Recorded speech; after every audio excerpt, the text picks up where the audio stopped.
There are structures built to defy gravity, and there are structures built to deceive the eye. In 1992, the Harrison Bridge collapse revealed that the difference between standing tall and falling down often lies in a single, falsified signature. This is the story of the paper trail that brought down a corporation. The failure of the Harrison Bridge did not begin with a roar, but with a sharp, metallic report that sounded like a gunshot in an empty cathedral. It was November 14, 1992, at 4:12 in the morning. The bridge, a steel truss cantilever structure spanning the Riding River, was devoid of traffic. The only witness was a private security guard named Arthur Pendleton, stationed in a booth 300 yards from the north pylon. He later testified that the air was still and the temperature was hovering just above freezing. He was looking down at his logbook when he heard the sound. It was a high-pitched shear, followed immediately by the groan of twisting metal. When Pendleton looked up, the silhouette of the bridge against the pre-dawn sky had changed. The secondary support span, labelled in the blueprints as Section 4B, had detached from its moorings. It did not crash into the water below. Instead, it slumped, caught by the emergency tension cables, hanging at a 45-degree angle like a broken limb. There was no explosion. There was no fire. There was only the structural failure of a project that had been certified as safe less than 6 months prior. By 6 a.m., the site was cordoned off. By 8 a.m., the Department of Transportation had mobilized its rapid response audit team. The lead investigator was Sarah Jenkins. Sarah was a woman who lived her life in the margins of technical manuals. She was known within the department for a rigid, almost abrasive adherence to protocol. She did not speculate on causes. She accumulated data until the conclusion was the only thing left remaining. Sarah arrived at the riverbank just as the sun was breaking over the eastern ridge. She wore a heavy woolen coat and carried a standard-issue dictaphone. She did not walk to the edge of the water to gaze at the wreckage. She walked directly to the site foreman's trailer. Her priority was not the steel in the water. It was the paper in the office. She knew that physical evidence could degrade, but documents could disappear entirely if not secured within the first 24 hours. The initial theory, circulating among the first responders, was seismic activity. A minor tremor had been registered in the neighboring county 3 days prior. The local news crews, setting up their vans on the perimeter, were already running with the story of an act of God. Sarah dismissed this immediately. She stood in the center of the muddy construction yard, looking at the shear point through a pair of high-powered binoculars. The break was clean. It was located exactly at the joint where the vertical strut met the foundation plate. Seismic damage would have caused microfractures throughout the concrete variants. This was a mechanical failure of the connection itself. Sarah turned to her deputy, a young structural engineer, and gave her first order of the day. They were to drive to the headquarters of Apex Engineering, the primary contractor for the bridge, and seize every piece of documentation related to Section 4B. Apex Engineering was located in a glass-paneled building in the downtown district, a sharp contrast to the mud and cold of the riverbank. Robert Sterling, the chief engineer at Apex, met Sarah in the lobby. Sterling was a man who wore his authority like a suit of armor. He was in his mid-50s, with silver hair and a handshake that was firm, dry, and practiced. He projected an air of helpful concern, the kind of professional detachment that comes from years of managing high-stakes contracts. "Ms. Jenkins," Sterling said, guiding her toward the elevators, "we are fully cooperating. My team is already pulling the archived files. We are just as shocked as you are. We suspect sabotage, perhaps a disgruntled subcontractor." Sarah did not return his smile. "We aren't looking for suspects yet, Mr. Sterling. We are looking for the logs, specifically the procurement ledgers for the support steel and the inspector sign-offs for November." Sterling paused for a fraction of a second, his hand hovering over the elevator button. "Of course, though you understand the logistical volume is immense, it might take days to sort through." "We have time," Sarah said. Her voice was flat. "And we have a warrant." The seizure took 6 hours. It was a physical process, heavy and dusty. Sarah's team loaded 42 bankers' boxes onto a transport truck. These boxes contained the life of the bridge, 3,000 pages of daily logs, invoices, chemical analysis reports, and inter-office memos. They were the DNA of the disaster. As the boxes were wheeled out, Sterling stood by the reception desk. He watched the cart go by. He adjusted his tie, tightening the knot, and then picked up the phone the moment the automatic doors slid shut behind Sarah. The investigation moved to the basement of the Department of Transportation. It was a windowless room lit by humming fluorescent tubes. The air smelled of stale coffee and dry paper. This was where the story of the bridge would be told, not in the dramatic collapse, but in the silent accumulation of facts. Sarah arranged the boxes chronologically. She established a strict chain of custody. Every page that was removed from a box was logged, stamped, and photocopied. For 2 weeks, the team did nothing but read. The pacing of the investigation was slow and rhythmic. Sarah worked 14-hour days. She was driven by a pressure she did not voice. The fiscal year was ending, and her superiors wanted this inquiry closed before the budget review. They wanted a simple answer: bad luck or bad weather? Sarah knew the documents told a different story, but she had to find the syntax. The first crack in the official narrative appeared on a Tuesday afternoon. It came in the form of David Miller. David Miller was a junior site inspector. He had been employed by a third-party safety firm hired to audit Apex's work during the construction phase. He came to the DOT voluntarily, though he looked like a man who was walking to the gallows. He sat across from Sarah at a metal table, his hands clasping and unclasping a styrofoam cup. He was young, barely 25, and he had the look of someone who had not slept since the bridge fell. Miller said. His voice was quiet. Sarah said, her pen poised over her notebook. Miller looked at the tape recorder spinning between them. Sarah stopped writing. She looked up. Miller said. Sarah replied, her voice dropping to a register of absolute seriousness. Miller's testimony provided the vector, but it did not provide the proof. Sarah needed to match the testimony to the physical paper. She went back to the boxes. She focused on the procurement ledger. If the safety stamps were faked, there had to be a reason. Someone was hiding something that a legitimate inspection would have caught. The team focused on the steel. The bridge design called for ASTMA 572 grade 50 steel, a high-strength, low-alloy structural steel. It was expensive, and it was necessary to support the load of the cantilever design. Sarah pulled the invoices from the supplier, a foundry in Pennsylvania. She cross-referenced them with the receiving logs at the construction site. The numbers matched, the dates matched, the weight matched, but the price did not. Sarah ran the calculation 3 times. She used a calculator, then she did it by hand in the margins of her legal pad. The price per ton, listed on the internal Apex budget memos, was 15% lower than the market rate for grade 50 steel in 1992. You could not buy grade 50 steel at that price. You could, however, buy grade 36 steel. Grade 36 was standard carbon steel. It was softer, it was weaker, and under the stress of a winter freeze, it would become brittle. Sarah found a memo buried in a file labeled, quote, 19, quote.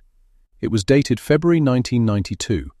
It was from Robert Sterling to the procurement director. The subject line read, cost-saving measures regarding foundation work. The body of the memo was brief. It discussed, quote, 20 and, quote, 21. It was vague enough to be defensible in court, but specific enough to show intent. They had used cheaper steel. They knew it wasn't up to code, and when the time came to inspect the welds and the stress loads, they couldn't let a real inspector near it, so they used David Miller's stamp. The theory was solid, but it was circumstantial. Sarah needed the smoking gun. She needed to prove that on the specific days the steel was installed, the inspection was faked. Miller had said he was sick in March.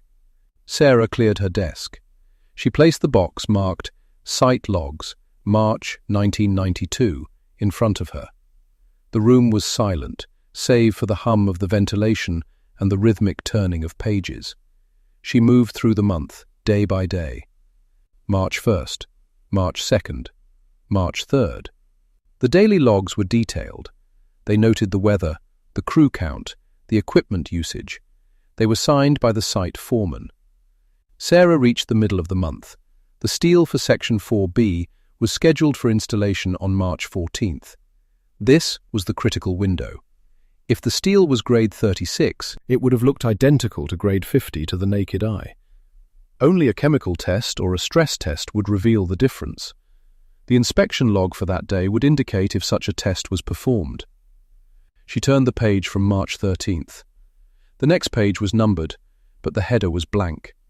She turned another page, March 15th. Sarah frowned. She checked the binding of the logbook.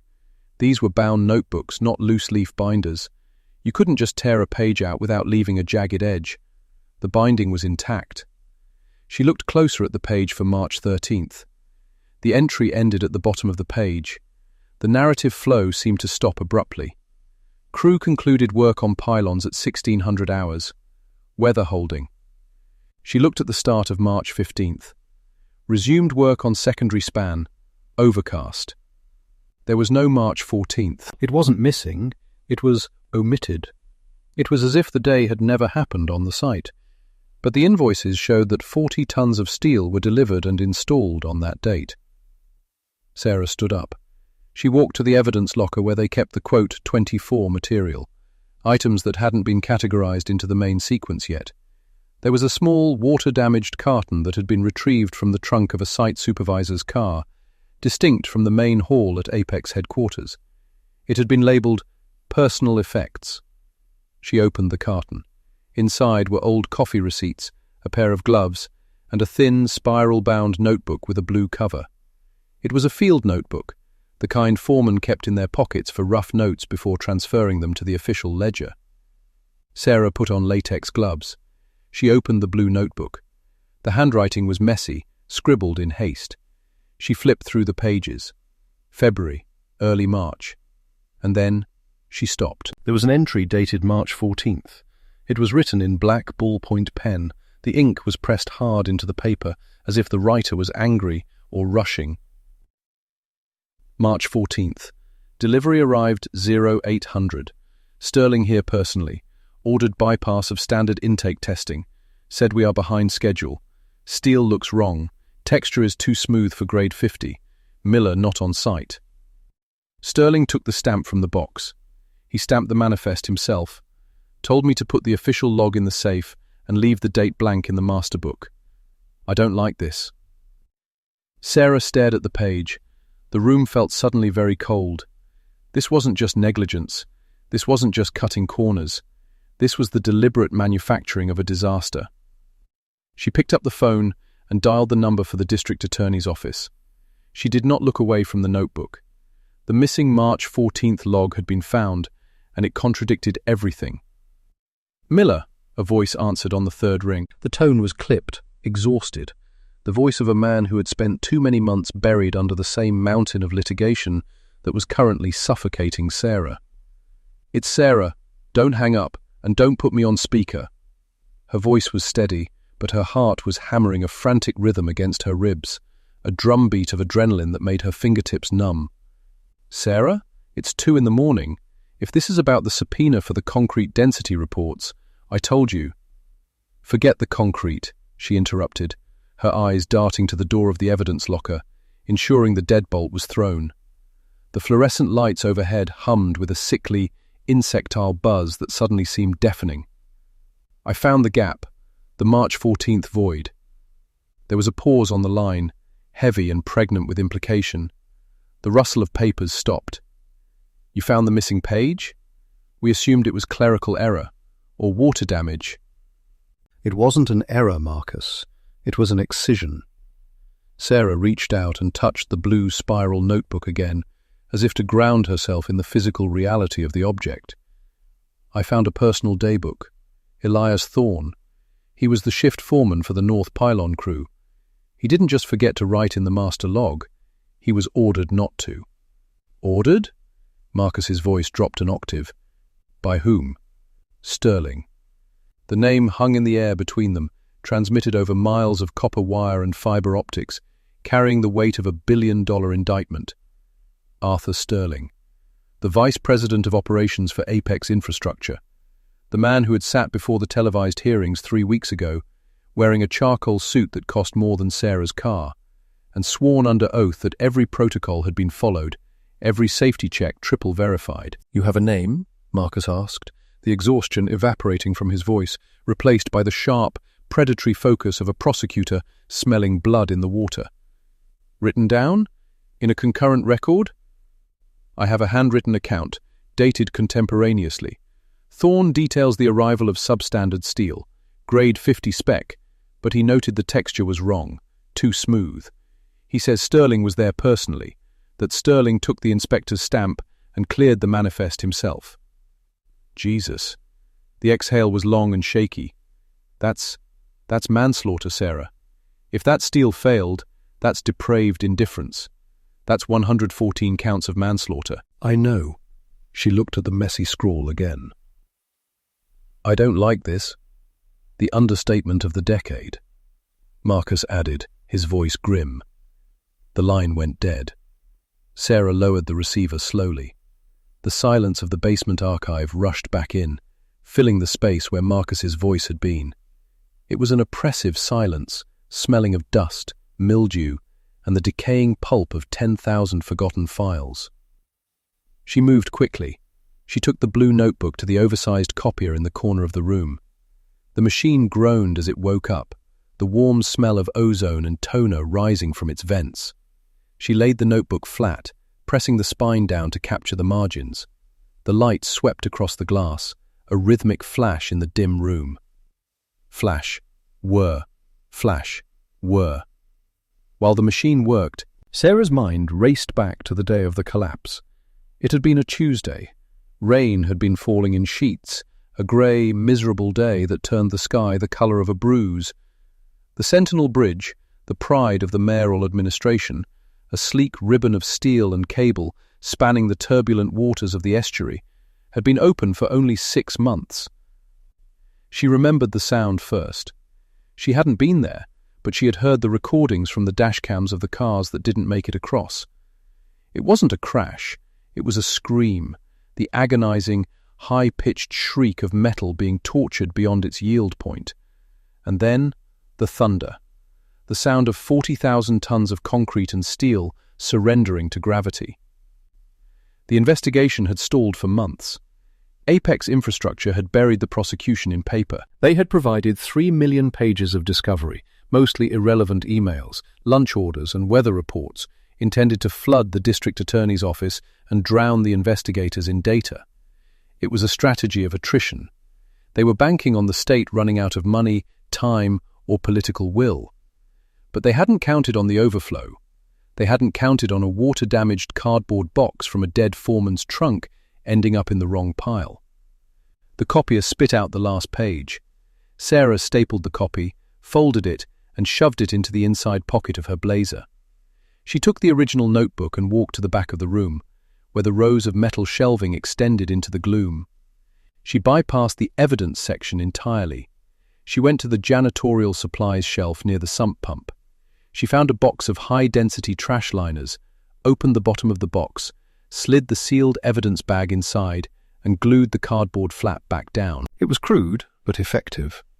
If anyone came looking for a blue notebook, they would tear the file boxes apart. They wouldn't look in the trash bags. She grabbed her coat and headed for the stairs. The elevator was too exposed, too loud. She took the concrete steps 2 at a time, her heels clicking sharply in the stairwell. Emerging into the lobby, the security guard, an older man named Earl, who usually slept with his cap pulled over his eyes, was awake. He was watching a portable TV on his desk. Earl asked, not looking up from a rerun of a sitcom. She tried to keep her voice casual, breezing past the desk. Earl grunted. She pushed through the heavy glass doors, and the cold night air hit her like a slap. It was March again, a year after the logs in the notebook. The rain was a fine, icy mist that haloed the street lamps. Sarah walked to her car, a nondescript grey sedan parked in the far corner of the lot. As she walked, she practiced the tradecraft she had learned from the detectives she worked with. Don't look like prey. She kept her head up, scanning the perimeter. A delivery truck idled a block away. A cat scurried under a dumpster. Nothing overtly threatening, but the back of her neck prickled. She got in, locked the doors immediately, and started the engine. As she pulled out onto the wet asphalt, she checked her rearview mirror. The street was empty behind her. She drove to 4th and Main. The diner, the Night Owl, was a beacon of yellow warmth in the grey cityscape. She parked and saw Marcus's car already there. Inside, the diner smelled of frying bacon and strong coffee. Marcus was in a booth in the back, facing the door. He looked terrible, dark circles under his eyes, his tie loosened, his shirt rumpled. He didn't look like a hotshot prosecutor. He looked like a man carrying the weight of the dead. Sarah slid into the booth opposite him. She didn't say a word. She just reached into her jacket and slid the folded copy of the notebook across the Formica table. Marcus opened it. He put on his reading glasses and began to read. Sarah watched his eyes track the lines. She saw the moment he reached the March 14th entry. His jaw tightened. A vein in his temple pulsed. He read it twice. Then he looked up at her. "Do you know what grade 50 means, Sarah?" he asked quietly. "High strength, low alloy," she recited from memory. "Yield strength of 50,000 pounds per square inch. Standard for bridge pylons and load-bearing trusses." "Right. And do you know why Thorne would say the texture was too smooth?" "No. I assumed it meant it was polished?" Marcus shook his head. He had worked construction in his 20s to pay for law school. Structural steel, hot-rolled steel, has a surface layer called mill scale. It's flaky, dark blue-grey, rough to the touch. It's a byproduct of the oxidation process when the steel is rolled at 1700 degrees. If the steel was smooth, bright or shiny... "Cold-rolled?" Sarah guessed. "Maybe, but cold-rolled is usually stronger, though more brittle. No, if it was smooth and looked wrong to a veteran foreman, and if Sterling was trying to bypass intake testing, my guess is it wasn't structural steel at all. Or it was recycled remelt from a source that didn't follow the ASTM standards. Maybe high carbon content. It would look different. Cleaner, maybe. But inside, it would be full of microfractures. It wouldn't bend when the wind load hit the bridge. It would shatter." He tapped the paper. "Sterling bought trash metal. He probably saved Apex 10, maybe $20 million on the raw materials for the secondary span, and he pocketed the difference." "But how do we prove it?" Sarah asked. "The bridge is gone. The steel is a twisted wreck at the bottom of the estuary, or sitting in the evidence hangar. It's all mixed together." "Not all of it," Marcus said. He pulled a map from his briefcase. It was a schematic of the Sentinel Bridge. Thorne notes they were working on the secondary span. That's the approach ramp on the north side. Specifically, the trusses connecting pylon 4 to pylon 5. He traced a line on the map. When the main cable snapped, the center span fell. But the approach ramps, they didn't fall into the water, they collapsed onto the embankment. That steel wasn't submerged.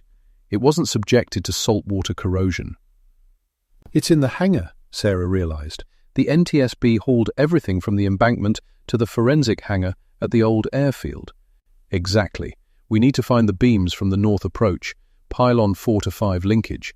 If we can find a beam with a manufacturer's stamp that matches the fake manifest, or better yet, if we can test the metallurgy of that specific section." "We need a warrant to get into the hangar," Sarah said. "The NTSB has locked it down. Apex's lawyers have an injunction preventing independent testing until the federal report is finalized." "The federal report that Sterling is undoubtedly lobbying to influence," Marcus muttered. "If we wait for a warrant, Apex will know. If they know we're looking for pylon 4 steel, that steel will disappear. Accidental fire, inventory error, misplaced during transport. It happens." Sarah looked at him. "You're suggesting we go in without a warrant?" "I am the assistant district attorney," Marcus said, a grim smile touching his lips. "I have clearance to view evidence relevant to ongoing criminal inquiries. I can take you as my technical consultant. We go in now, before the sun comes up, before Sterling's lawyers wake up and file a motion to stop us." "Now?" Sarah checked her watch. "It's 3:15 a.m. "Best time to visit a graveyard," Marcus said. He stood up and threw a $20 bill on the table. Let's go." The drive to the airfield took 45 minutes. They took Marcus's car. The rain had intensified, drumming against the roof like handfuls of gravel. The windshield wipers fought a losing battle against the deluge. The forensic hangar, Hangar 12, was a relic of the Cold War, a cavernous aluminum structure that had once housed bombers. Now, it housed the skeleton of a tragedy.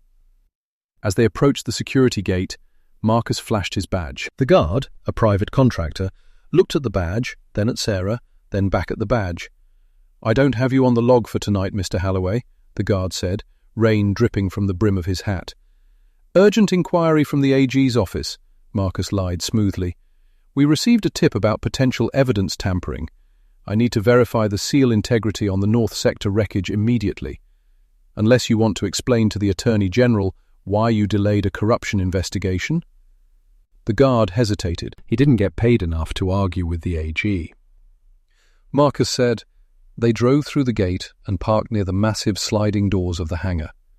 A smaller pedestrian door was off to the side. Marcus punched in a code. He had been part of the initial site survey team, and the lock clicked. They stepped inside. The smell hit Sarah instantly.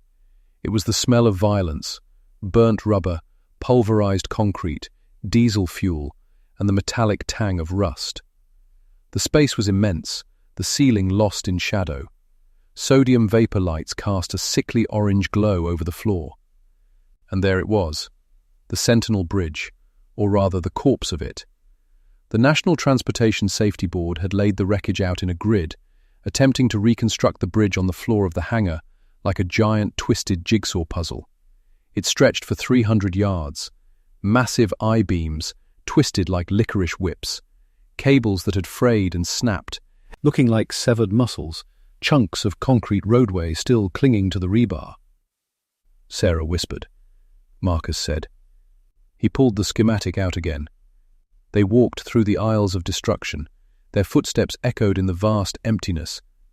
Sarah felt small, insignificant against the scale of the disaster. She looked at the twisted metal and tried to imagine the forces involved, the sheer energy released when gravity reclaimed the structure.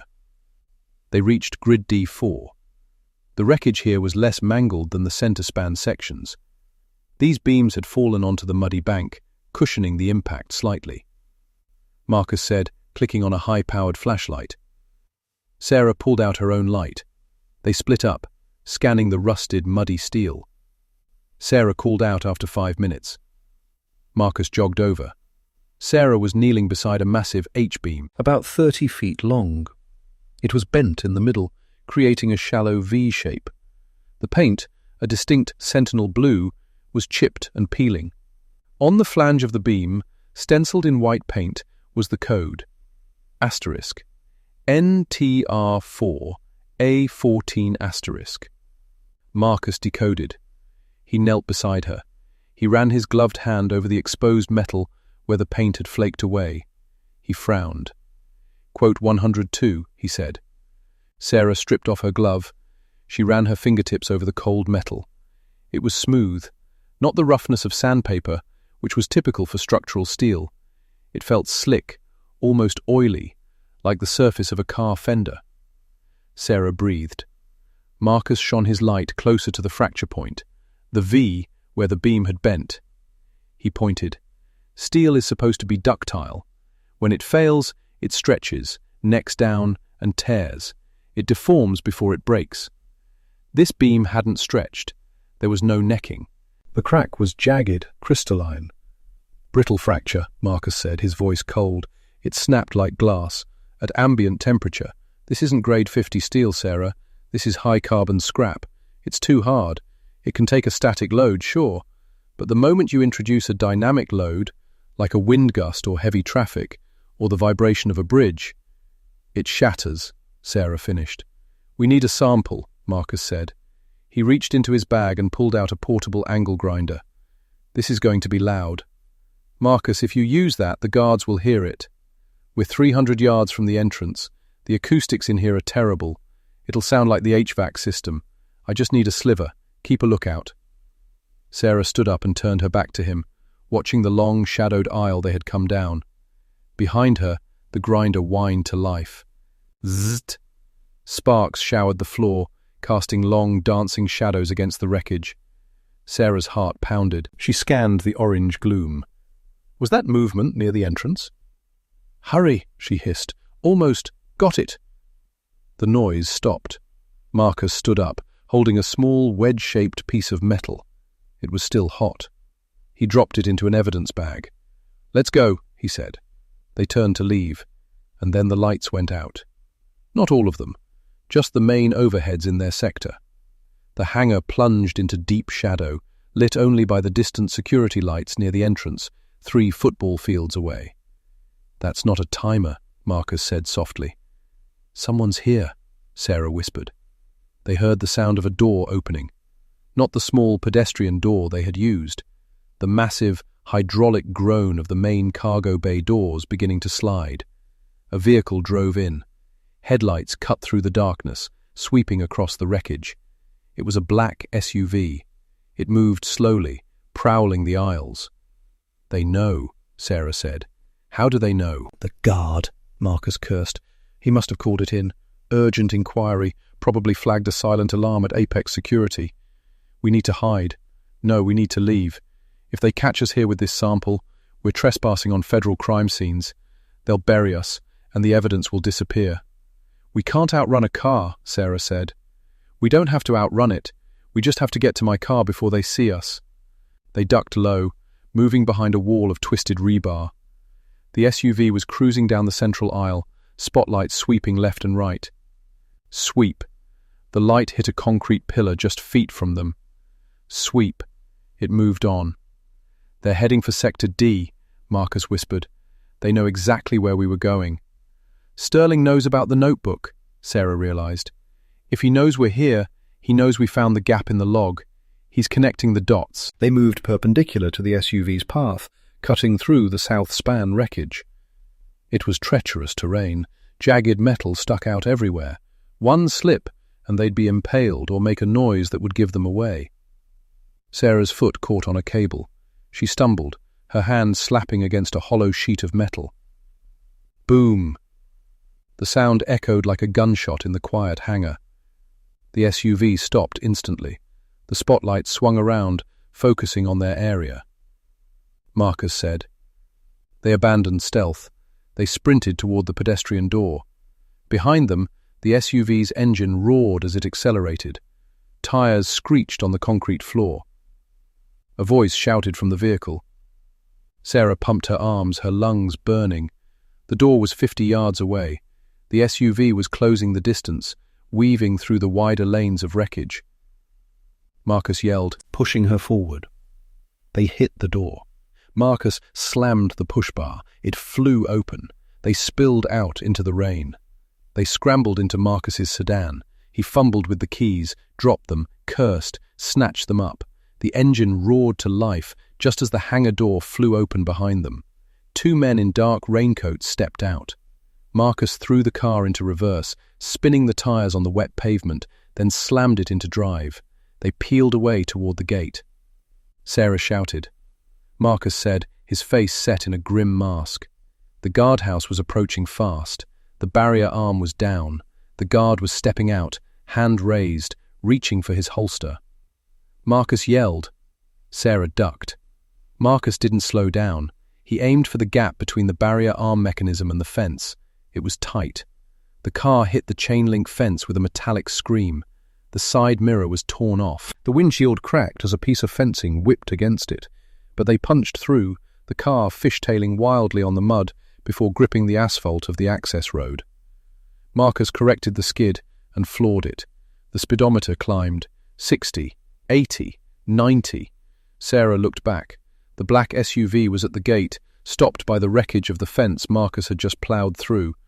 "We lost them," she gasped. Marcus didn't slow down until they were 5 miles away, merging onto the interstate. His hands were shaking on the wheel. Quote 139, he said, tapping his pocket. Quote 140. Quote 141, Sarah said. Quote 142. Quote 143, Marcus said, his eyes hard in the rearview mirror. 144. The metallurgical lab was a clean white room that smelled of chemicals and ozone. Dr. Aris, a spectacled woman with hair pulled back in a severe bun, stood over the electron microscope. Sarah and Marcus stood behind the glass partition watching. They hadn't slept. They had gone straight to Marcus's safe house, then here as soon as the lab opened. Dr. Aris straightened up and walked out to them. She held a clipboard. "Well?" Marcus asked. "It's fascinating," Dr. Aris said, adjusting her glasses. "Where did you say you got this?" "We didn't," Marcus said. "Right. Hypothetically then. This steel, it's a Frankenstein alloy. The chemical composition is all over the place. High sulfur content, high phosphorus.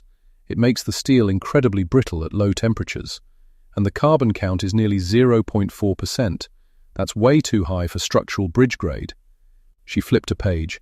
"But the most damning thing is the microstructure. I found evidence of strain aging. This steel wasn't new when it was installed. It had been worked before, melted down, re-rolled, but poorly. It still has stress memory." "In English, Doctor," Sarah said.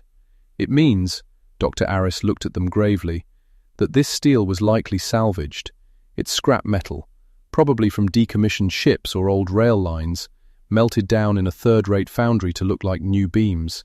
They polished the surface to hide the inconsistencies and painted it. But structurally, it's a ticking time bomb. It has about 60% of the tensile strength of grade 50. 60%, Marcus repeated. The wind load safety margin on the Sentinel was 20%. "Exactly," Dr. Aris said. "A strong gust of wind, combined with the weight of rush-hour traffic, the steel wouldn't just bend, it would snap.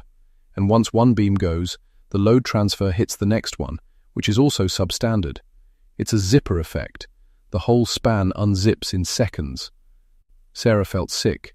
They built a bridge out of garbage, to save money. "And they killed 43 people," Marcus added. He took the report from Dr. Aris. "I need this certified, signed, notarized, today. You'll have it within the hour." Marcus turned to Sarah. "We have the notebook linking Sterling to the decision. We have the steel proving the material was defective. We have the motive. We need one more thing," Sarah said. "We need to know where the steel came from. We need to link the supplier to Sterling." "The invoices," Marcus said. "The ones you saw. Who was the supplier listed?" "Vanguard Steel," Sarah said. "I looked them up this morning while you were driving. They're a P.O. box in Delaware. Dissolved 2 weeks after the bridge was completed." "Shell Company," Marcus nodded. "Classic." "But," Sarah continued, a glimmer of excitement in her eyes, "I checked the shipping manifests attached to the invoices. The steel didn't come from a U.S. mill. It was imported, through the port of Newark. The container numbers are listed." "Customs records," Marcus realized. "They verify the origin." "Exactly. If we can pull the customs declaration for those containers, we'll see the original point of origin, and the original seller. And if the original seller is connected to Sterling, then we have him for fraud, conspiracy, and racketeering, on top of the manslaughter." Marcus pulled out his phone. "I have a contact at the Port Authority. I can get those records." "Do it," Sarah said. "I'm going to pay a visit to Mrs. Thorne." "The foreman's widow?" "Elias Thorne wrote that he didn't like what was happening. He wrote that Sterling made him hide the truth. Thorne died of a heart attack 2 months later. Convenient, don't you think?" "You think they killed him?" "I think stress kills," Sarah said. "I think carrying the secret of a looming disaster kills. And I think he might have told his wife something before he died. If she has the original hard copy of any other documents, or if she can testify to his state of mind, it strengthens the narrative." "Be careful, Sarah," Marcus warned. "Sterling's people saw us last night. They know we're closing in. They'll be desperate." "I know," Sarah said. She touched the pocket where the copy of the notebook sat. "But we have the truth now. It's harder to kill the truth once it's out of the box." Sarah drove to the Thorne residence. It was in a working-class neighborhood in Queens, a row of identical brick houses with small, neat lawns. She parked down the street and walked up the path. She rang the doorbell. A woman answered. She was in her 60s, wearing a floral apron. Her eyes were tired, etched with the grief that never quite goes away. "Mrs. Thorne?" "Yes?" "My name is Sarah Jenkins. I'm an investigator working with the district attorney's office regarding the Sentinel Bridge collapse. The woman's face closed up immediately. She started to shut the door. "We've already spoken to the lawyers. We signed the settlement. We can't talk." "Mrs. Thorne, please," Sarah said, putting a hand gently on the doorframe. "I'm not here about the settlement. I found Elias's notebook." The woman froze. The colour drained from her face. "The blue one," Sarah said softly. "The one he kept in his pocket. He wrote about March 14th. He wrote about Sterling." Mrs. Thorne trembled. She looked past Sarah, up and down the street, fearful. "He told me to burn it," she whispered. "He said if anything happened to him, I should burn everything in the box." "But you didn't," Sarah said. "It ended up in storage." "He was a good man," Mrs. Thorne said, tears welling up. "He was a proud man. He built bridges for 40 years. He never cut a corner in his life." "I know," Sarah said. "The notebook proves that. It proves he tried to stop it. It proves he was forced." Mrs. Thorne opened the door wider. "Come in, quickly." Inside, the house was a shrine to Elias. Photos of him in hard hats, standing atop girders, shaking hands with mayors. They sat in the kitchen. Mrs. Thorne poured tea with shaking hands. "He came home that night, March 14th, she began. "He was white as a sheet. He wouldn't eat. He just sat in that chair and stared at the wall. I asked him what was wrong. He said, 'We're building a coffin, Martha. We're building a giant coffin.'" Sarah turned on her voice recorder. "Did he say who made him do it?" "Sterling." She spat the name. "He said Sterling told him that if he didn't sign off on the steel, the union would be blacklisted, that the whole crew would lose their pensions. Elias was the union rep. He had to protect his men. Sterling held their futures hostage." "Did he leave anything else?" Sarah asked. "Besides the notebook?" Mrs. Thorne hesitated. She looked at a ceramic cookie jar on the counter. "He kept a safety file," she said. "He didn't trust the company computers. He made copies of the real intake forms, the ones Sterling tried to make him throw away." Sarah's heart skipped a beat. "Do you have them?" "He hid them," she said. "He said, 'If the bridge falls, Martha, you give these to the police, but not before. If you do it before, they'll kill us.'" "The bridge fell, Mrs. Thorne," Sarah said gently. Mrs. Thorne stood up. She walked to the basement door. "Come with me." In the basement, behind a loose panel in the workbench, was a thick manila envelope. Mrs. Thorne handed it to Sarah. Sarah opened it. Inside were the original mill test reports for the Vanguard steel shipment. They were stamped "Fail" in big red letters. And underneath that, a memo, an internal Apex email printed out. From Arthur Sterling to the site supervisor. Subject: Material costs variance. Text: The Vanguard shipment is approved. Override the intake protocols. We are $40 million over budget. I don't care about the ASTM rating. If it holds paint, it holds traffic. Get it installed by Friday. It was the smoking gun. It wasn't just negligence. It was a direct written order to ignore safety protocols for profit. "Thank you," Sarah said, her voice trembling. This changes everything." "Make him pay," Mrs. Thorne said, her eyes hard. "Make that bastard pay for what he did to my Elias. The stress killed him as sure as a bullet." Sarah left the house, clutching the envelope against her chest. She got into her car and locked the doors. She dialed Marcus. "I have it," she said. "I have the internal email. Sterling authorized the bad steel in writing. He acknowledged it would fail testing." "We got him," Marcus said. "I just got the customs report. The containers originated from a breaker yard in Bangladesh, listed as scrap metal, non-structural. Sterling imported literal garbage and billed the city for grade 50 steel." "Where are you?" "I'm at the courthouse. I'm waking up the grand jury judge. We're getting an arrest warrant for Arthur Sterling. Right now." "I'm coming to you," Sarah said. She started the car. As she pulled away from the curb, she saw a black SUV turn onto the street in her rearview mirror. It wasn't just passing through. It was accelerating. Sarah slammed on the gas. The grey sedan shot forward. "Quote, 2, 3, 4. Quote," she said into the phone, her voice calm but tight. 2:36, Marcus said. Sarah swerved around a delivery truck, running a red light. Horns blared. The SUV mimicked her move, mounting the sidewalk to bypass traffic. These weren't corporate security anymore, these were cleaners. She hit the expressway ramp. The rain was torrential now. Visibility was near zero. She pushed the car to 80. The SUV was bigger, faster. It was gaining. Thump. The SUV tapped her rear bumper. Sarah's car shuddered, the tires fighting for grip on the slick road. She corrected, steering into the skid. "They're trying to run me off," she shouted. "I have units rolling," Marcus yelled. 2 minutes, Sarah. Hang on." Ahead, the tunnel entrance loomed. The traffic was backed up, a sea of red brake lights. "I can't stop," she said. "If I stop, they'll take the evidence." She saw the breakdown lane. It was narrow, littered with debris. She took it.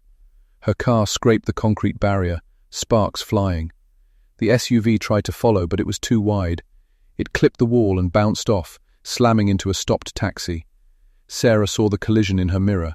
The SUV spun out, blocking 2 lanes of traffic. She didn't slow down.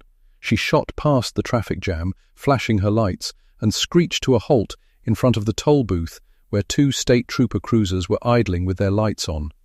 She threw the door open and jumped out, the manila envelope in her hand, the rain soaking her instantly. She screamed, holding the envelope up like a shield. The troopers were out of their cars in seconds, guns drawn, but not on her. They were looking past her, at the chaos on the highway. Sarah collapsed against the side of the police cruiser, clutching the envelope. She was shaking uncontrollably. It was over. Sarah sat in the back of the courtroom. It was packed.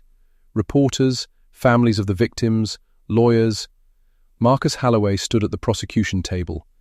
He looked tired, but sharp. The bailiff announced, quote, 247, quote. Arthur Sterling was led in. He wasn't wearing his charcoal suit. He was wearing an orange jumpsuit. His hands were cuffed. He looked smaller, paler. He scanned the room, his arrogance replaced by the hollow look of a man who knows the walls have closed in. His eyes met Sarah's. She didn't look away. She held his gaze. She thought of the blue notebook. She thought of Elias Thorne. She thought of the screaming metal and the cold water. Marcus stood up. He placed a stack of documents on the table. On top was a photocopy of a handwritten page from a blue notebook. The judge asked. Sterling's lawyer whispered in his ear. Sterling looked at the evidence table. He looked at the notebook. He swallowed hard. He croaked. But everyone in the room heard the lie. It hung in the air, fragile and brittle, like the steel he had bought. Sarah stood up quietly and walked out of the courtroom. The rain had stopped. Outside, the sun was breaking through the clouds, casting a pale, clean light on the city. She took a deep breath. The air tasted fresh. She walked to the evidence locker. She opened the bin for the, quote, 251 material. The carton labelled, quote, 252, quote, was still there. She took a black marker and wrote on the side of the box, Case closed. She placed the marker down, turned off the lights and closed the door. The silence in the archive was no longer oppressive. It was peaceful. The dead could finally rest. The gavel struck the mahogany sound block with a dull, wooden finality that echoed through the high-ceilinged hearing room. Quote, 253, the clerk announced, his voice devoid of inflection. Sarah Jenkins sat at the small designated table for the Department of Transportation, to the right of the state prosecutors. She did not look at the gallery. She placed her heavy leather satchel on the floor and removed 3 color-coded binders, stacking them with precise alignment on the table surface. She checked her watch. It was 9 a.m. The fiscal year ended in 3 weeks. Every hour spent in this courtroom was an hour not spent finalizing the audit report required by the commissioner. She opened the top binder, labeled Structural Materials Procurement, and uncapped her pen. In the witness box, Robert Sterling adjusted his glasses. As the chief engineer for Apex Engineering, he wore his authority like armor. His suit was navy, his tie a conservative maroon. He did not look like a man whose career was disintegrating. He looked like a man annoyed by a bureaucratic delay. The Inquiry Counsel, a grey-haired man named Thomas Reed, began. He stood at the podium in the centre of the room, flipping through a transcript. Sterling leaned toward the microphone. Sarah wrote the word diversion in the margin of her notepad. She reached into her binder and pulled out a single sheet of paper. A seismological report from the University Geology Department dated the day of the collapse. She slid it across the table to Reed's assistant, who walked it to the podium. Reed took the paper. Sterling didn't flinch. He picked up a glass of water, took a small sip, and set it down. Sensors fail, Mr. Reed. Soil liquefaction is a subtle phenomenon. Let us move from the soil to the steel, Reed said, dismissing the seismic theory with a turn of the page. Let's talk about the support trusses. Sarah leaned forward. This was the pivot. The false lead of the earthquake was being stripped away to reveal the cold mechanics of the failure. We have the invoices from the foundry, Reed continued. Apex Engineering originally specified grade 50 steel for the primary load-bearing members. Is that correct? That is standard industry practice, Sterling replied. But that is not what was delivered, was it? Sterling paused. He looked briefly toward his own legal team, then back to Reed. There were supply chain issues. A substitution was made. It was deemed equivalent. Deemed equivalent by whom? By the procurement department, and approved by site management. Sarah opened the second section of her binder. She ran her finger down a column of chemical percentages.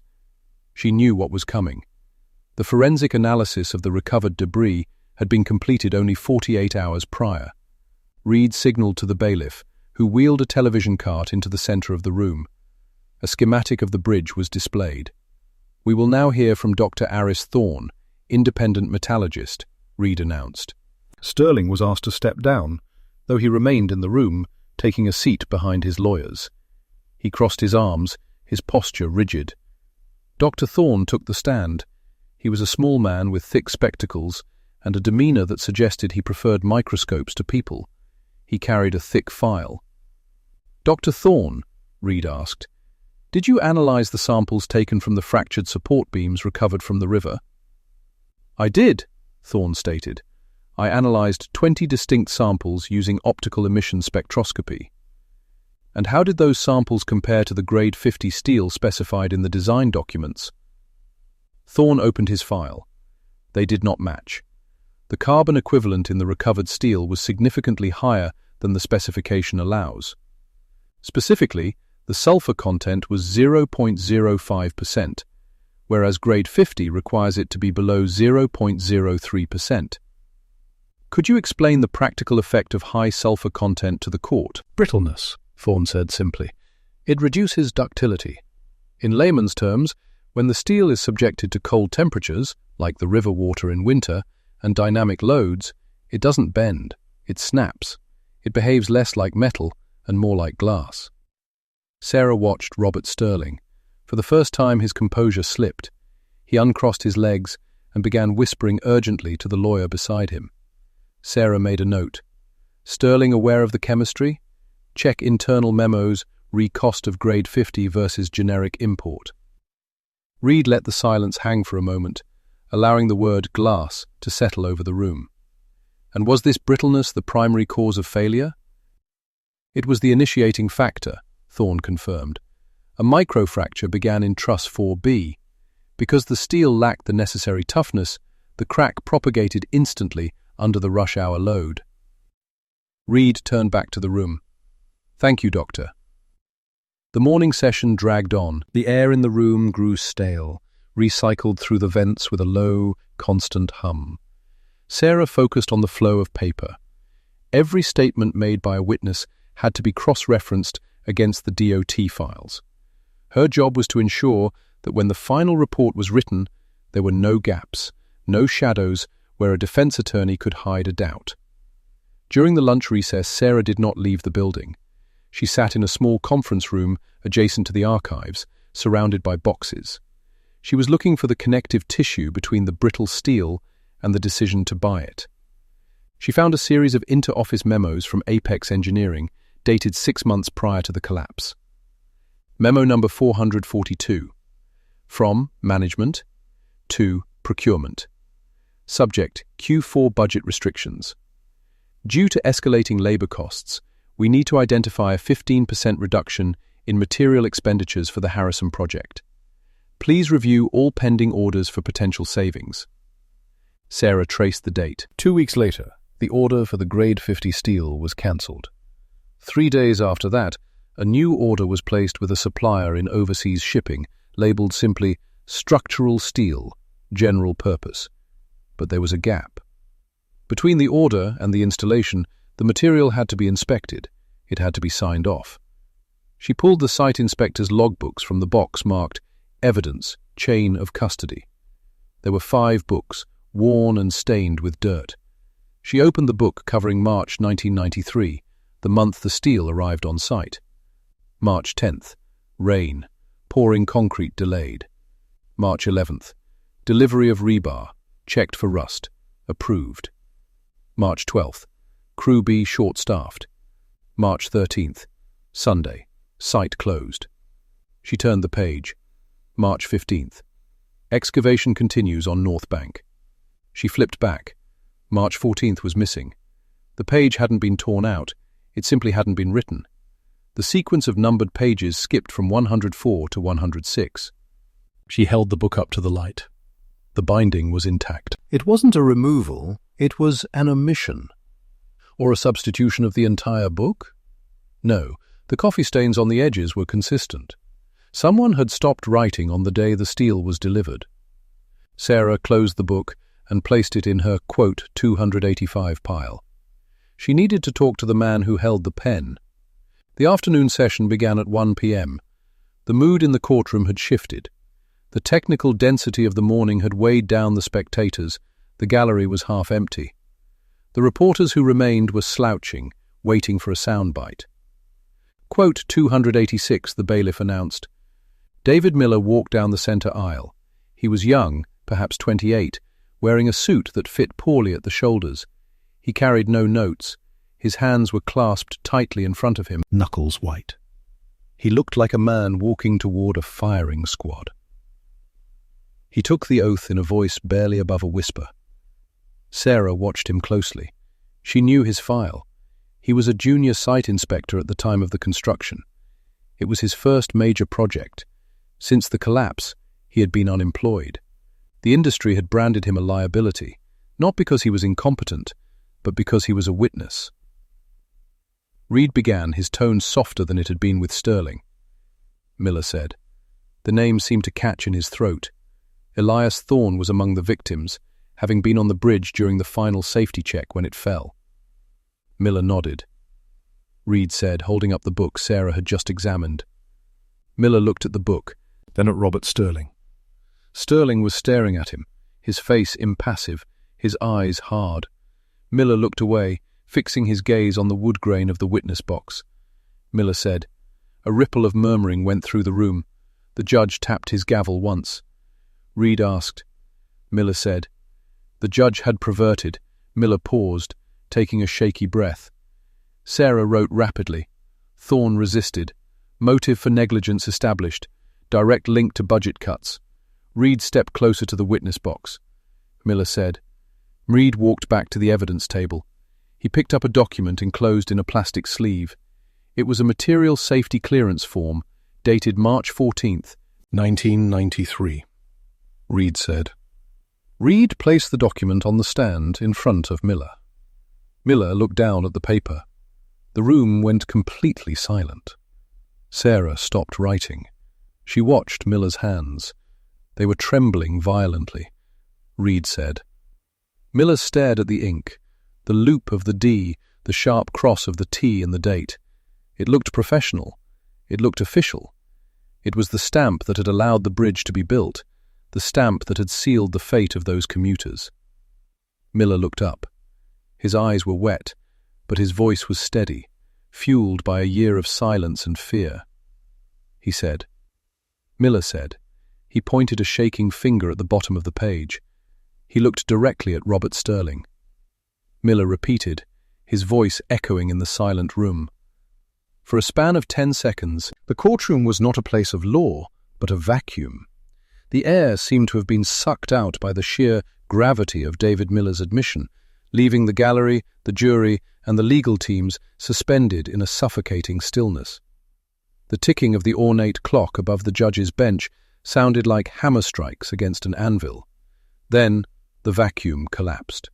It began with a low murmur in the gallery, the sound of 100 people exhaling at once, followed instantly by the sharp scrape of a chair legs against the hardwood floor.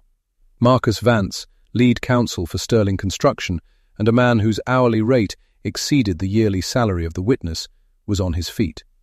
His face, usually a mask of practiced, tanned indifference, was flushed a dark, angry crimson. Vance roared, his voice cracking with the force of his panic. Veed didn't turn to look at Vance.